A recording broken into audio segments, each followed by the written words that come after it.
مولاي صل وسلم دائما أبدا على حبيبك خير الخلق كلهم. Assalamualaikum warahmatullahi wabarakatuh.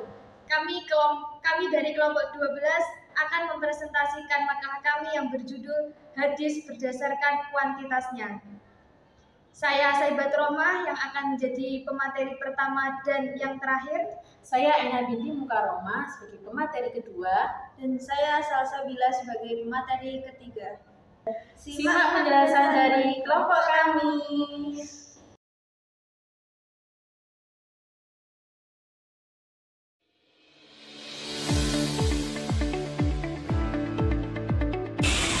Assalamualaikum warahmatullahi wabarakatuh. Di sini saya sebagai pembicara pertama yang akan menjelaskan tentang pengertian hadis mutawatir dan hadis ahad. Yang pertama, hadis mutawatir. Kata mutawatir menurut bahasa adalah mutatabi, yang berarti beriring-iringan atau berurut-urutan satu dengan yang lainnya. Sedangkan menurut istilah, mutawatir adalah hasil proses anggapan panca indera yang meriwayatkan sejumlah besar rawi, dan dalam kebiasaannya mustahil mereka bersepakat untuk berbuat dusta. Yang kedua adalah hadis ahad, yang artinya hadis yang jumlah perawinya itu tidak mencapai jumlah minimal dari hadis mutawatir.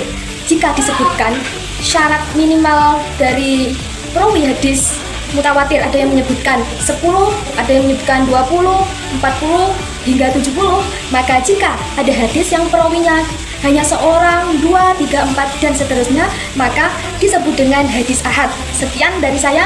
Untuk penjelasan berikutnya akan disampaikan oleh teman saya. Baik, selanjutnya yakni tentang klasifikasi hadis mutawatir dan hadis ahad.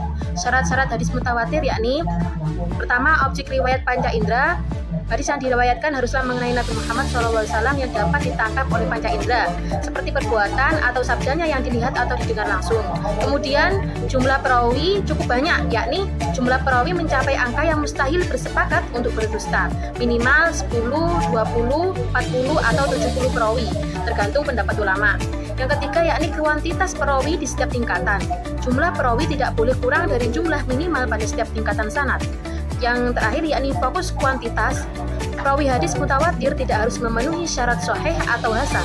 Yang terpenting adalah kuantitasnya yang memastikan kemustahilan dusta. Selanjutnya pembagian hadis mutawatir. Ada hadis mutawatir lafzi, yakni hadis yang diriwayatkan oleh orang banyak yang susunan redaksi dan maknanya sesuai benar antara riwayat yang satu dan yang lainnya. Kemudian hadis mutawatir maknawi. Hadis mutawatir ini maknawi adalah hadis yang lafaz dan maknanya berlainan antara satu riwayat dengan riwayat lainnya, tetapi terdapat persesuaian makna secara umum atau kulli. Yang ketiga yakni hadis mutawatir amali. Adalah sesuatu yang mudah dapat diketahui bahwa hal itu berasal dari agama dan telah mutawatir di antara kaum muslimin bahwa Nabi melakukannya atau memerintahkan untuk melakukannya atau serupa dengan itu. Kemudian pembagian hadis ahad. Ada hadis masyhur yang artinya secara bahasa berarti tersebar atau populer. Definisinya yakni hadis yang diriwayatkan oleh 3 orang atau lebih di setiap tingkatan sanad, tetapi belum mencapai derajat mutawatir, yakni 4, 2, 3. Kemudian ada hadis aziz yang memiliki arti secara bahasa yakni kuat. Secara istilah yakni hadis yang pada salah satu tingkatan sanadnya hanya diriwayatkan oleh 2 orang perawi, lalu setelah itu diriwayatkan oleh lebih banyak orang, 4, 2, 5. Contoh hadisnya, tidak sempurna iman salah seorang di antara kamu, yang diriwayatkan oleh 2 sahabat lalu berkembang di tingkat berikutnya. Kemudian ada hadis gharib yang memiliki arti secara bahasa yakni berarti asing atau menyendiri, yang secara istilah yakni hadis yang pada salah satu tingkatan sanadnya hanya diriwayatkan oleh 1 orang perawi saja. Contoh yakni hadis tentang niat, innama a'malu binniyati, yang diriwayatkan oleh Umar bin Khattab radhiyallahu an melalui 1 jalur perawi pada salah satu tingkatan sanad. Lanjut untuk poin yang ketiga dengan judul implikasi jumlah periwayat terhadap otoritas hadis. Jumlah perawi sangat mempengaruhi seberapa kuat hadis bisa dijadikan pegangan. Hadis yang diriwayatkan banyak orang sejak awal disebut mutawatir dan punya tingkat kepercayaan paling tinggi. Kalau awalnya sedikit, tapi makin banyak yang meriwayatkan di generasi berikutnya disebut masyhur dan tetap bisa dipakai. Sedangkan kalau dari awal sampai akhir hanya sedikit yang meriwayatkan disebut ahad dan perlu diteliti lebih dalam. Jadi, makin banyak perawi yang terpercaya, makin kuat otoritas hadisnya. Sekian dari saya. Toyib, di sini saya akan menjelaskan tentang kedudukan hadis ahad dalam penetapan akidah dan hukum Islam.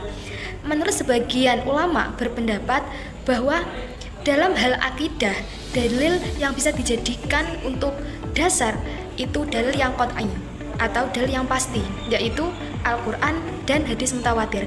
Sedangkan hadis ahad itu sifatnya masih doni, yaitu dugaan. Sedangkan menurut sebagian ulama seperti Ibnu Hazm dan Al-Isfarayini berpendapat bahwa hadis ahad masih bisa dijadikan sebagai dasar atau sumber jika hadis ahad tersebut tidak bertentangan dengan dalil yang lebih kuat, dan juga jika hadis ahad tersebut sahih.